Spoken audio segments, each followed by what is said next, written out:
Praise the lord. అందరూ బాగున్నారండి. ఈరోజు మనం కీర్తనలు 3-4 అధ్యాయాలు ధ్యానించుకుందామండి. యెహోవా, నువ్వు బాధించేవారు ఎంతో విస్తరించి ఉన్నారు, నా మీదికి లేచేవారు అనేకులు. దేవుని వలన అతనికి రక్షణ ఏమీయో దొరకదని నన్ను గూర్చి చెప్పువారు అనేకులు. యెహోవా, నీవే నాకు కేడముగాను, నీవే నాకు అతిశయాస్పదముగాను, నా తల ఎత్తువాడవుగాను ఉన్నావు. ఎలుగెత్తి యెహోవాకు మొరపెట్టినప్పుడు ఆయన తన పరిశుద్ధ పర్వతం నుండి నాకు ఉత్తరం ఇచ్చెను. యెహోవా నాకు ఆధారము కావున నేను పండుకొని నిద్రపోయి మేల్కొందును. 10,000 మందికి దండెత్తి నా మీదకి వచ్చి మోహరించినను నేను భయపడను. యెహోవా, లెమ్ము, నా దేవా, నన్ను రక్షింపుము. నా శత్రువులందరినీ దవడ ఎముక మీద కొట్టువాడవు నీవే, దుష్టుల పళ్ళు విరుగగొట్టువాడవు నీవే. రక్షణ యెహోవాది, నీ ప్రజల మీదకి నీ ఆశీర్వాదం వచ్చును గాక. 4వ అధ్యాయం.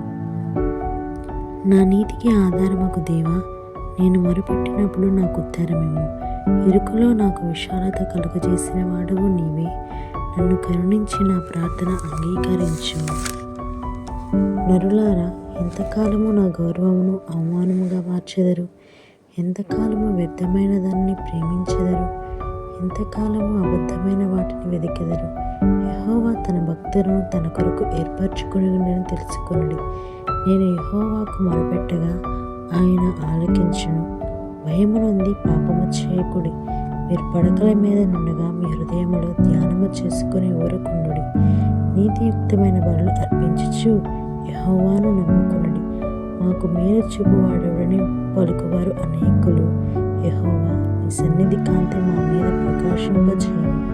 వారి ధాన్య ద్రాక్షారసములు విస్తరించిన నాటి సంతోషము కంటే అధికమైన సంతోషము నీవు నా హృదయంలో పుట్టించితివి.